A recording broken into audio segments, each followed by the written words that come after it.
madaxweyne ku-xigeenka dowladda Hirshabelle Mudane Yuusuf Axmed Hagar Dabageed ayaa xafiiskiisa maanta waxa uu kulan kula qaatay qaar ka mid ah mas'uuliyiinta hay'adaha samafalka ee ka howlgala gobolka Hiiraan waxaana kulankaasi goobjoog ka ahaa wasiirro iyo xildhibaano ka tirsan dowladda Hirshabelle.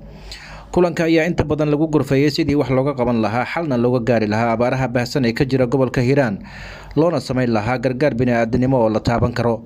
madaxweyne ku-xigeenka ayaa kulanka intii uu socday waxa uu walaac xooggan uu ka muujiyay xaaladaha abaaraha ee ka sii daraya taasoo galaafatay nolosha dad iyo duunyo fara badan waxaana uu carabka ku adkeeyay in hay'adaha ay si dhab ah gargaar ugu fidiyaan dadka ay saameeyeen abaaraha ee ku soo barakacay gudaha magaalada iyo deegaanada hoos yimaada.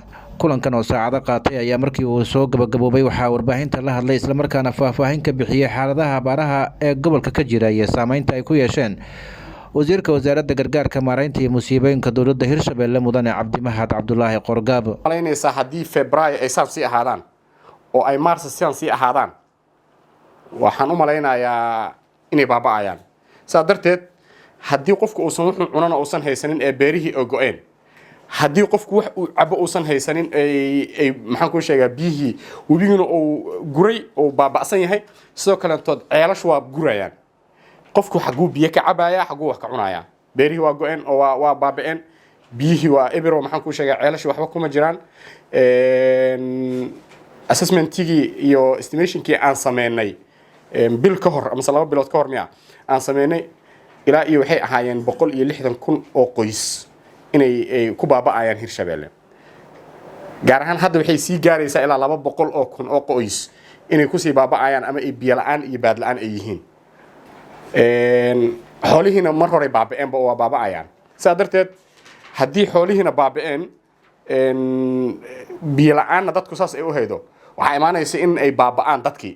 waxaan anoo ka faa'iideysanayo jaaniskan iyo waqtigan qiimaha badan oo madaxweynuhu na siiyey, waxaan rabaa inaan maxaa la yiraahdaa isaga faa'iideysano oo dadka reer Hirshabelle ee baaba'ay inaan u damqano marka hore.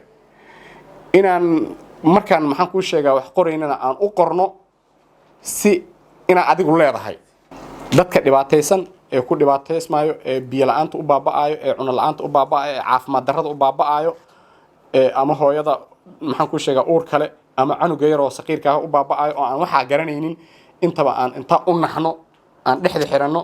uma baahna inaan wasiir oo ku yeero, uma baahna inaan madaxweyne ku yeero. in adigu damiirkaaga ku hagaa ka fiican, in adiga dadnimadaadu ku hagtaa ka fiican oo istiraada dadkan waa baaba'ayaan u kac. saa darteed aan u wada kacno.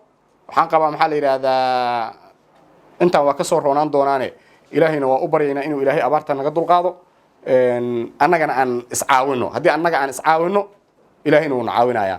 Cabdikariin Maxamed Siyaad Shabeelow, TV-ga dowlad goboleedka Hirshabelle, Beledweyne.